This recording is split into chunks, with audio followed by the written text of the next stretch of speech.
Hey everybody, I'm back. So my soup, I've got it going now, and I just wanted to talk a minute about the kind of, I like to call it the soup to like liquid to guts ratio when making a pureed soup. It's kind of an important piece to think about, so I'm going to bring this a little closer.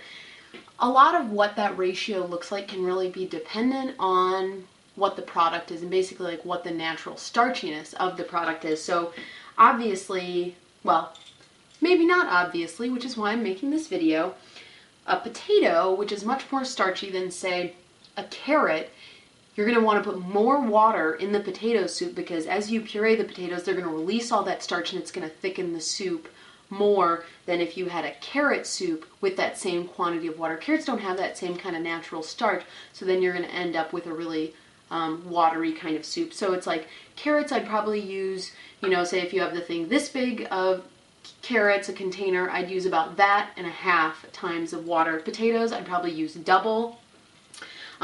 Legumes, like say like lentils or split peas that kind of break down and make part of the soup, I do a higher ratio even because they both expand and release a lot of starch, so that would be like 3 times. But really it just becomes a lot of a sensory practice of, I kind of have a feel for it that when I stir it, I can just sort of feel, against the spoon the amount of guts that I'm hitting, and that will, and you kind of just learn, it's like muscle memory, what feels like about the right quantity. Obviously, if it's seeming too watery, you could ladle a little bit of the broth out and add it back in. If before you even start pureeing it, you're like, oh shit, this is way too much liquid, just take some out so you start with less, and then, because you can always add it back in. If it's too thick, you can always add more liquid. You might have to adjust your seasoning to account for that because you're adding liquid that isn't really seasoned, so you're kind of diluting the product a little bit. In this instance, I'll probably add heavy cream, which, although it has sort of diluting quality, it also has like an awesomifying, fatty, delicious quality, so that'll be beneficial. And that's going to give the soup some richness, because as it is right now, all it has is that butter. And although there's a generous amount of butter, that's all it's got in it. So I've also seasoned this water because it's gotten hot enough that it can dissolve the salt. So I'm going to taste the liquid. Really tasty, well seasoned. And it was missing sort of an acidity component, which is important for the balance of flavors.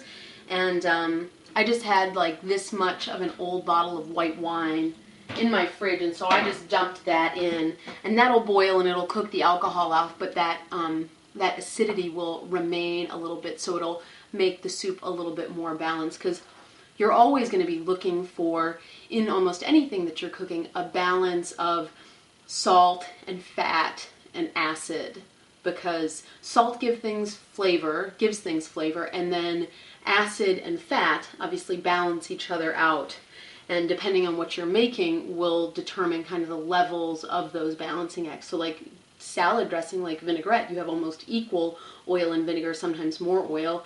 A soup, which you don't want to be vinegary like salad dressing, you would have mostly fat, but then a little bit of acid, just to not have it taste just like you're eating a stick of butter. It helps to give it like brightness and a little bit of a wake up. So that's that. The water is warm. In probably 10 minutes it will be boiling, and then I'll get back to you guys and show you with my, get crazy with my burr mixer. Okay, thanks.